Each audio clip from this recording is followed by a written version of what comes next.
Eh bien, bonjour tout le monde, c'est ici Nathan. Je se retrouve pour une toute nouvelle vidéo sur cette toute nouvelle chaîne YouTube qui va se focaliser principalement sur l'informatique, genre réparation de PC, réparation de système aussi, donc problème de Windows, problème de logiciel, ou alors juste des problèmes en général sur les PC, parfois aussi téléphone, même si c'est plus rare. Je fais aussi un petit peu les téléphones quand c'est possible, hein. Donc aujourd'hui on se retrouve pour une vidéo, première vidéo de la chaîne, qui va être sur ce PC. Il s'agit d'un Lenovo, alors déjà il s'agit d'un PC de lycée, toute la région chez nous elle donne. Il s'agit d'un Lenovo V14 G4 AMN. Alors pourquoi AMN? C'est tout simplement la variante du PC, hein, dans le carte mère et tout ça. Donc on a les trucs SAV et tout ça, mais ça on s'en fout. Dans tous les cas, c'est jamais pris en compte par la région. Petite particularité de ce PC, c'est que c'est un petit PC, mais que c'est vraiment super qu'on puisse faire ça avec. C'est très utile pour les cours. Ils ont été intelligents pour une fois pour chaque région. Ils ont remplacé les vieux HP pourris par des Lenovo à taille écran qui peut être mis à plat. Problème de ce PC, c'est que par moment le SSD qu'il y a dedans n'est pas DDT. Donc apparemment le SSD doit sûrement bouger ou avoir un fond contact, et donc on va ouvrir le PC et regarder où est le problème. Allez, c'est parti. Alors je pensais d'abord que c'était des vis étoiles, que j'avais vu sur un autre, aussi un autre seconde, je s'appelle seconde ça, un autre PC de seconde, qui avait des vis étoiles dedans, enfin dessus, là, ça c'était des vis étoiles, et apparemment non, ou alors j'ai mal vu, ou alors c'est le seul qui a des vis étoiles. Alors, petite particularité, c'est que ce PC a des trous d'aération des deux côtés, mais vous voyez bien que dans votre lot que ici, pourquoi il y a un trou d'aération ici que vous voyez pas, qui se trouve ici, et que c'est aussi très aéré, c'est tout simplement parce que ce PC existe en configuration double ventilateur, probablement à cause d'une carte mère plus puissante. Et bon, ouais, évidemment, connaissant la région, vous vous doutez bien qu'ils n'ont pas mis la carte mère la plus puissante. Non, parce que le processeur qu'il y a dans ce PC, ils ont pris le modèle au-dessus de celui qu'on avait dans les HP. Pour ceux qui ont eu des PC de lycée, qui regardent cette vidéo et qui savent de quoi je parle, bah ceux-là, ils ont un modèle un petit peu supérieur de processeur, et ils ont une carte graphique légèrement supérieure. C'est toujours pas fou, mais c'est déjà un petit peu mieux. Côté RAM, c'est toujours la même chose, on peut toujours améliorer un petit peu. Ça reste de la DDR4. 4 ou 8 Go. Non, je crois que c'est du 8 Go par défaut maintenant dans celui-là. Les Lenovo, ils ont tendance à avoir une 4 Go incorporée à la carte mère. Je sais que certains modèles c'est le cas. C'est que moi j'avais le LidiaPad 320, que j'ai toujours d'ailleurs, de 2019, il a une 4 Go incorporée à la carte mère. Ce qui fait que j'avais pu avoir 20 Go en ajoutant une RAM de 16 dedans. Et oui, les 20 Go fonctionnaient bien dedans. Et c'est aussi possible de mettre 20 dans les HP lycée, même si le maximum c'est 16. L'utilité est que la RAM ne sature pas. Parce que dans tous les cas, j'ai déjà vu le PC monter à 17 Go de RAM, même s'il n'est pas censé le faire. Mais bon, c'est HP, c'est pas surprenant. Alors, la vis elle est faite, la vis elle est faite aussi. Oui. Donc on m'a passé ce PC hier. Le problème il est survenu, et j'étais là, j'ai essayé de régler, il est survenu à 2 fois, il est survenu mercredi soir, mercredi ou jeudi soir. Non, mercredi soir, puisque c'est jeudi soir que je l'ai récupéré. Et donc, il y a deux types de vis. Donc il y a les grosses vis à l'arrière, petites vis à l'avant, donc je vais séparer les deux tas. C'est souvent le cas avec les nouveaux PC, puisqu'ils sont plus fins. Et que si vous mettez une grosse vis à l'avant, bah, vous risquez de percer au niveau du clavier, ce qui est pas... Comment dire, vous risquez de percer le repose poignet, ce qui est pas très... Ou repose main, appelez ça comme vous voulez, hein. Moi j'appelle ça plus souvent le contour du clavier qu'autre chose, hein. Ce qui est pas très, comment dire, esthétique. Et aussi pas très cool, plus du tout la vis peut se barrer. Alors normalement là ils sont censés être ouverts maintenant. Ce qui est surtout chiant à certains PC, c'est d'avoir le clip pour les ouvrir. C'est pour ça que généralement j'essaie de les ouvrir au niveau des charnières. Donc une fois que vous avez réussi à avoir la charnière, comme ceci, vous arrivez facilement à voir le reste. Et comme c'est la première fois que ce PC est ouvert, évidemment les clips sont un petit peu plus durs. Voilà. Quand ça commence à se déclipser, il faut toujours y aller doucement la première fois, sauf si vous voulez vraiment péter les clips ou que c'est un PC qui vous êtes sûr qui est HS. Vous pouvez y aller à fond, c'est vraiment vous êtes sûr qu'il est HS, mais à part ça, toujours y aller doucement avec les clips. Et j'y vais avec le même tournevis que j'en avais vu, c'est un tournevis très plat, pour être sûr de faire le moins de marques possible. Parce que j'ai déjà vu des réparations de PC, ils avaient laissé des grosses marques dans les coins, dans les rainures de la coque. C'était très moche. Une fois que vous avez réussi à enlever une bonne partie des clips, vous pouvez essayer de tirer dessus et de faire les autres. Si vous sentez que c'est trop dur, que vous n'êtes pas confiant, continuez avec le tournevis encore un peu. Si jamais vous êtes confiant et que vous sentez que vous pouvez arracher la coque, bah faites-le, mais bon, après si ça casse, c'est votre problème. Donc on va essayer d'y aller tout doucement. Voilà, vous voyez, ça vient tout seul maintenant. Et si ça bloque encore un peu, vous y allez avec le tournevis. Histoire de pas trop forcer les clips, surtout après, comme je le disais, quand c'est une première ouverture. Et voilà le travail. Il y a une clé USB qui se promène encore là-dedans, ça reste pas d'aider ça. Ah, c'est surtout en fait une vis ici qui gêne un petit peu. En fait, la coque ne concerne pas la clé USB, mais je vais quand même l'enlever pour éviter les problèmes système et j'ai une vis qui vient disparaître. Après ça va, elle n'est pas tombée trop loin, elle est tombée juste là. Je la prendrai après. Alors, hop, encore une petite ce là. Ceci étant fait, la coque je vais la mettre ici. Les supports que j'ai là. Voilà. Voilà, alors on a le SLT ici. Totalement oublié d'ailleurs, c'est la carte mère, incroyable. On peut voir que c'est un disque de nouvelle génération parce qu'il est petit. Les autres SSD ils sont un petit peu plus longs. On peut voir que la fixation est normalement ici. La batterie elle est très large. Intéressant, les haut-parleurs sont là. Ça c'est la pile du BIOS. Là on a donc le processeur et la carte graphique en un. Et on a le ventilateur ici. C'était plus un gros ventilateur. Et il y a une deuxième sortie, mais ce modèle là, comme on peut le voir, il n'est pas du tout adapté à avoir le deuxième ventilateur. Alors on a un gros câble qui permet de rejoindre la carte mère au branchement USB de ce côté-là ainsi que l'Ethernet. C'est plutôt intéressant. Ici on a le branchement d'un haut-parleur. Donc les deux sont branchés à part. Ouais, ils sont branchés à part, c'est intéressant. Ça c'est le ventilateur. Même branchement que vous retrouver ici, visiblement. Et comme vous voyez, il n'y a pas de truc prévu. Ça c'est la nappe écran. Ici on a une protection. Et les rames ont l'air d'être en dessous. Où c'est ça les rames? Telle est la question, où sont les rames sur ce PC? Ah. On va le mettre dans le sens pour moi, hein, parce que vous le voyez à l'envers, ouais, voilà. Les rames, je pense qu'elles sont en dessous, mais tout dépend des PC. Et celui-là, c'est la première fois que je joue ce modèle-là. Alors déjà, la première chose qu'on va faire, c'est qu'on va débrancher la batterie. Ça, toujours faire avant de toucher aux connexions d'un PC, toujours débrancher la batterie. Très important, ça évite les courts-circuits et autres conneries de ce genre. Voilà, maintenant on va pouvoir la retirer. Donc je vais enlever les vis de la batterie et on va la sortir pour regarder où sont les rames. Déjà ça de fait. Ah, les vis des batteries ont tendance à être dures et encore plus petits que les autres. Ah, c'est un micro tournevis qu'il me faudra en fait. Encore. J'ai déjà un micro tournevis et il en faudra un encore plus petit. Ah, c'est juste que j'arrivais pas à rentrer correctement. Mais quand on rentre correctement dedans, on arrive à le sortir. Ok. Ça me rassure un peu. Enfin, celle-ci reste capricieuse. Hein. Voilà. Je sais pas.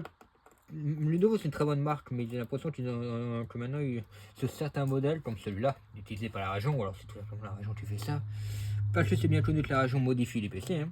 Faut pas rêver. Par exemple, le BIOS il est customisé, ça montre bien qu'ils y touchent. Et j'avais raison, je crois que les rames sont en dessous. Il y a un cran pour la batterie. Et non, j'avais tort, les rames sont pas là. Alors, où est-ce qu'elles sont? Ça, c'est le pavé tactile. Les rames sont en dessous, où est-ce qu'elles sont? Ou alors peut-être qu'il n'y a pas de ce genre de RAM sur ce PC. Ça va être le cas.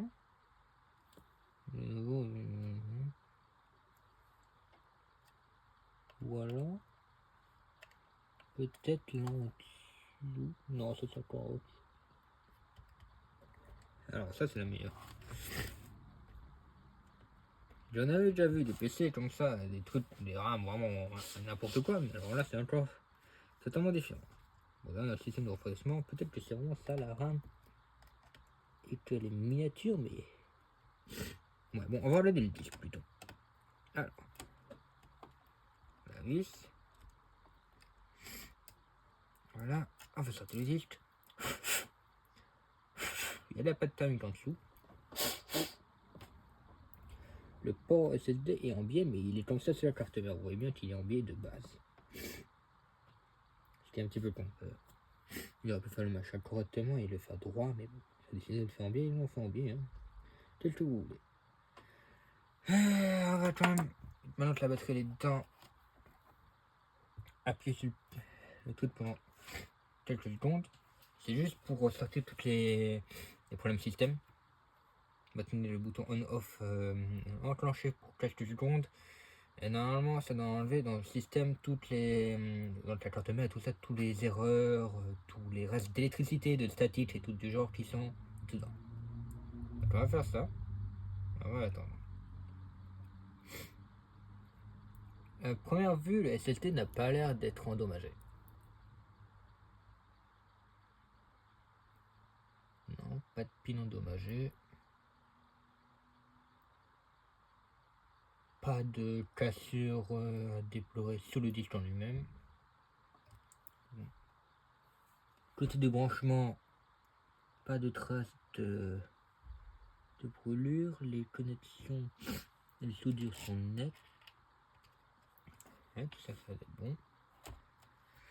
Alors, bon, les RAM, ils les ont vraiment cachés sur ce PC. Bon, on va remettre le disque et on va voir ce que ça donne. Excusez-moi, j'ai un petit peu le nez qui coule, ça coule de froid. Le temps en ce moment, il n'est pas incroyable. Et du coup, j'ai le nez qui coule. Ah, je vais rembrancher la batterie, je vais la réattacher. Mais on va garder le PC ouvert pour voir si lui il tourne correctement. C'est toujours bien de vérifier si les ventilos ils font bien leur travail.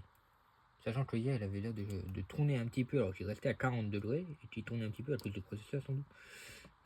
Par contre, voilà.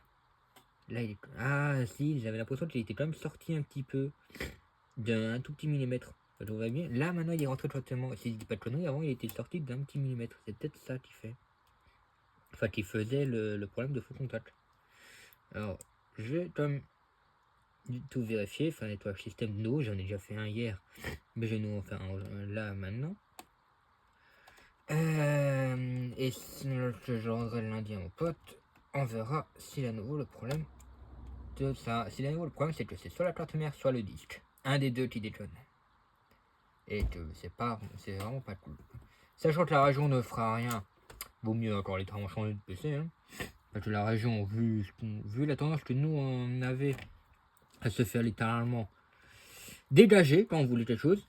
Le PC soit il était juste mis de côté et vous en donner à d'autres. Hein, voilà, ils se cassaient pas les couilles. Soit vraiment, voilà, ils veulent vraiment aider, ils font leur travail. Ce que je doute quand même, parce que apparemment, c'est pas vraiment du bon travail qu'ils font. Et ça me surprendra même pas à côté. Vous allez me dire, ouais, mais je sais pas, ils vous donnent au moins des PC, des trucs du genre. Ouais, oui, ils nous donnent des PC, je dis pas le contraire. Mais bon, la moindre des choses, ce serait au moins d'avoir un SAV digne de nom. Parce que chouette, oui, vous avez le SAV Lenovo, eux ils font de bon travail. Mais le SAV de la région, parce que c'est là où vous êtes censé passer en premier, eh ben, ouais. Voilà quoi. Et comment dire, je sais de quoi je parle, parce que j'ai des HP de lycée, j'en ai réparé un certain nombre les années précédentes. Hein. Depuis la première, j'en ai réparé au moins, allez, entre 5 et 10, parce que je les ai pas tous comptés. Il y avait le mien une ou deux fois dans le lot. Mais les autres, vraiment, voilà quoi. Voilà, la batterie, elle est bien attachée. J'ai plus qu'à la rebrancher. Voilà, vérifiez toujours que tous les câbles sont bien mis. Et quand c'est fait, vous tournez. Avantage, c'est qu'on peut faire ça. Alors, votre aussi mis en route. Donc on le voit si je fais comme ça. Ouais. C'est un petit peu trouble, excusez-moi, parce que j'ai un zoom à 0,7. Parce que sinon vous voyez pas tout. Parce que si je mets le zoom à normal à 1, bah vous voyez ça. C'est peut-être plus net, mais vous voyez pas grand chose. Alors c'est obligé de baisser un petit peu, vous voyez. Après je peux laisser un 1 si vous voulez, moi je m'en fous. C'est juste vous qui voyez moins. Alors, élève. On va voir. côté... Ah, le ventilo s'est arrêté, intéressant. C'est à la limite que pour le débugage de la carte mère. Hein.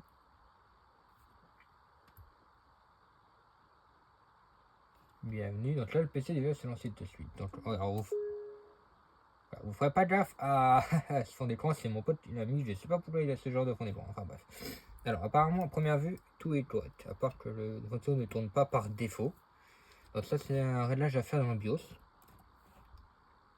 Donc les Lenovo, oui, bon, c'est souvent le cas, hein, vous me direz. Mais d'autres non. Mais si c'est comme ça de base, ah oui, ils tournent déjà... Ouais, ça c'est déjà mieux. Il n'y a pas à dire. Comme vérifier les fichiers temporaires. Parce que même après avoir fait un nettoyage système hier, le PC continue de ramer un petit peu. Oui, oui, j'étais dans ce dossier là hier, hein, c'est sûr. Voilà. Il y a quand même plein de merde qui s'est déjà remis. Ou alors non, justement. Ah non, non, je parle dans le vent, j'ai pas fait nettoyage système, j'ai juste dégagé les trucs nettoyage système, Windows Update et tout ça. J'ai juste fait ça, j'ai pas nettoyé les fichiers temporaires. Dégage. Ignorer alors. Merci Microsoft Office, tu casse les couilles par un moment, vraiment. C'est pour ça que lorsque j'ai un PC où il n'y en a pas besoin, bah je le dégage tout simplement. Voilà. Vous allez dans local, vous avez vu l'autre, c'était le disque dur du PC, donc le disque Windows, vous allez dans Windows et vous allez dans temporaire. Là maintenant vous allez dans Adata, local, temporaire, et vous dégagez tout, ouais, il y a beaucoup de trucs, tout ça. Il n'a pas demandé de configuration. Ah, il n'a pas demandé de confirmation parce qu'il n'a pas pris le fait d'appuyer sur Mage. Donc on va aller dans la corbeille. Le menu s'il vous plaît. Désolé. Ah. C'est la première vidéo, hein. Mais ce genre d'interruption n'était pas prévu. Allez, hop, hop, hop. Ouais, en effet, c'est bien que des trucs de système, donc on peut bien faire nettoyer là. Alors, non, vider la corbeille. Voilà, merci.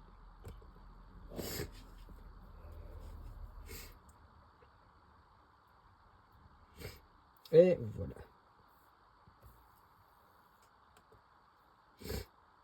Moi, si je le T, c'est déjà mieux que j'en avais hier. Donc, si je fais un petit clean MGR, comment que je n'avais pas fait. Alors, ça va remettre un petit peu dans les dossiers temporaires, mais ça, c'est pas grave. En fait, il faudrait faire d'abord le clean MGR et après le reste. Enfin, bref. Ça marche dans les deux sens, hein, parce que ça remet pas beaucoup de trucs temporaires non plus. Nettoyer les fichiers système.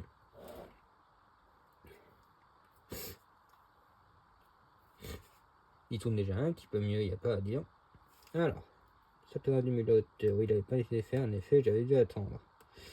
Attendre de faire sa page web en connexion, pour rapport d'erreur. La corbeille a un dent, pour le fichier système invisible, qu'on ne voit pas forcément, même s'il met 0 T. C'est pas graphique, optimisation de livraison, et... Ok. Ouais, supprimer. Là, ça va prendre un petit peu de temps. Est-ce que le voiture se met en route? Non, toujours pas. Je vais me moucher le nez en attendant. Alors le voiture, je pense qu'il se met pas en route parce que le PC ne chauffe pas beaucoup. Et en même temps, il fait un petit peu froid. Je suis dans le grenier. Ça a noté au grenier, je me rappelle. Enfin, je sais pas s'il a été avant. Et du coup, bah, il fait un petit peu frais. Et en effet, la barre de refroidissement en cuivre est vraiment à peine tiède. Donc on va dire qu'il chauffe même, que ce PC là chauffe même moins vite que les HP. Donc ouais, ça vraiment beaucoup mieux. Windows Update va prendre un petit peu de temps.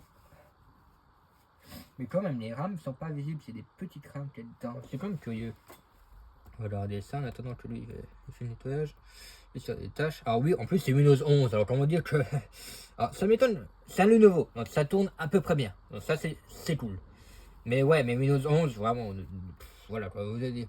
Ouais, mais Windows 10, c'est bientôt fini, il sera plus là, etc. etc. Enfin, on bat les couilles de ça, jamais ça marchera vu le nombre de personnes qui vont...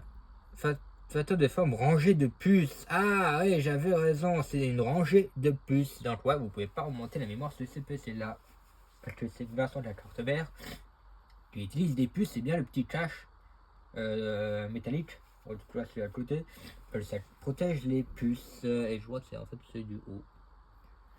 si vous voyez pas de quoi je parle de cette rangée de puces ici, également refroidites en fait.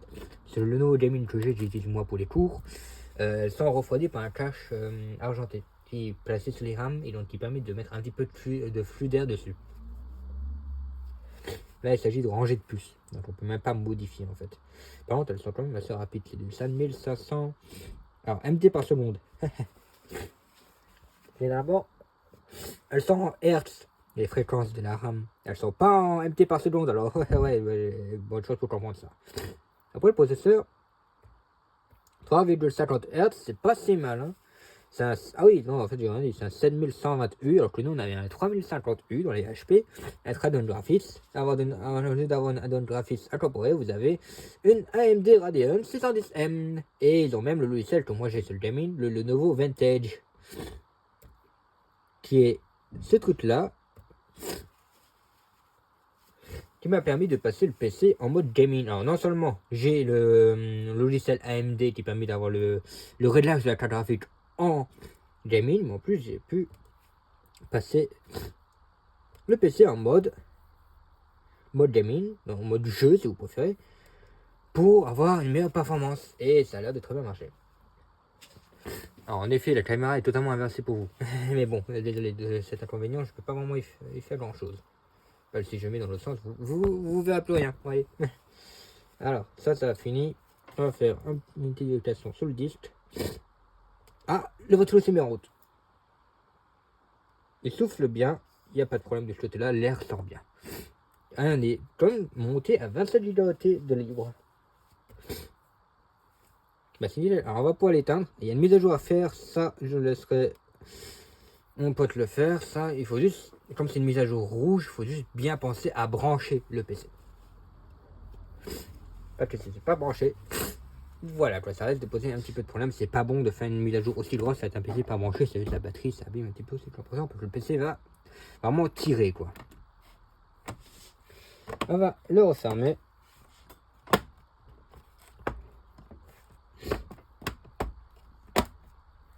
Alors pour cette première vidéo, c'est vraiment un truc rapide et assez facile à faire. Hein. Oublie le fait que j'ai un petit peu interrompu à un moment.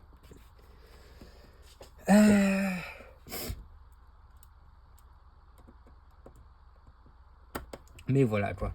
Donc ce que vous devez vous attendre sur cette chaîne YouTube, c'est vraiment de l'informatique pure, on va dire. Donc démontage, réparation de PC, explication aussi des problèmes. Si vous avez des questions dans les commentaires, je suis toujours à l'écoute. Si vous avez des questions, si vous avez des problèmes avec vos PC, je suis à l'écoute. Donc si maintenant vous avez un problème, que vous voulez avoir mon avis pour pouvoir le faire réparer ou quelque chose, vous me laissez un message en commentaire et je vous répondrai le plus vite possible après avoir étudié le problème.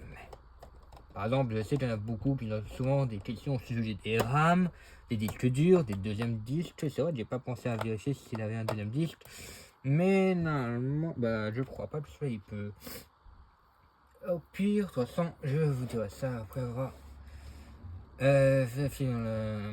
De toute façon, généralement, quand je fais une réparation sur la PC, je laisse toujours un fichier de test, bordel de merde. Ah, je vais être obligé de partir un peu plus tôt. Mais voilà, en gros, c'était ça, voilà. Donc j'ai terminé de totalement refaire ce PC là juste après quand je rentre. Il faut que je parte. Et ça râle déjà en bas, ça me fait ses couilles. Enfin bref. J'espère que cette première vidéo sur la chaîne vous aura plu. Si oui, n'hésitez pas à vous abonner, commenter, liker, etc. Bref, le blabla habituel. Et puis voilà, allez, passez une bonne journée. Et à plus.